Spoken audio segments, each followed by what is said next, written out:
3ാം ക്ലാസ്സിലെ ടീച്ചർ കുട്ടികളോട് പറഞ്ഞു, നിങ്ങൾക്ക് ഏറ്റവും നന്ദി തോന്നിയ ഒരു കാര്യം എഴുതാൻ പറഞ്ഞു. കുട്ടികൾക്ക് 5 മിനിറ്റ് സമയവും കൊടുത്തു.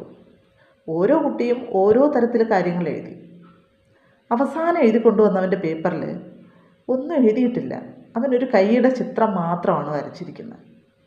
ടീച്ചർ ആ പേപ്പർ വാങ്ങിയിട്ട് അവിടെ ഇരുന്ന് കുട്ടികളോടൊക്കെ ചോദിച്ചു, എന്തായിരിക്കും അവൻ ഉദ്ദേശിച്ചത്. അപ്പോൾ ഓരോ കുട്ടിയും ഓരോ അഭിപ്രായം പറഞ്ഞു. അവസാനം ആ വരച്ച കുട്ടിയോട് തന്നെ ടീച്ചർ ചോദിച്ചു. ആ കുഞ്ഞു കുട്ടി കുറേ നേരം ഇങ്ങനെ ടീച്ചറിനെ നോക്കിയിരുന്നു. എന്നിട്ട് അവൻ പറഞ്ഞു, ടീച്ചറിൻ്റെ കൈകളാണ് ഞാൻ വരച്ചത്. ഇന്നലെ ഞാൻ വീഴാൻ പോയപ്പോൾ ടീച്ചറിൻ്റെ കൈകളാണ് എന്നെ രക്ഷപ്പെടുത്തിയത്. ആ കുഞ്ഞു മനസ്സ് നിറയെ തലേ ദിവസം താൻ വീഴാൻ പോയപ്പോൾ ചേർത്ത് വെച്ച ടീച്ചറിൻ്റെ കരങ്ങളായിരുന്നു. ആ അമ്മയില്ലാത്ത കുഞ്ഞിന് ആ കരസ്പർശം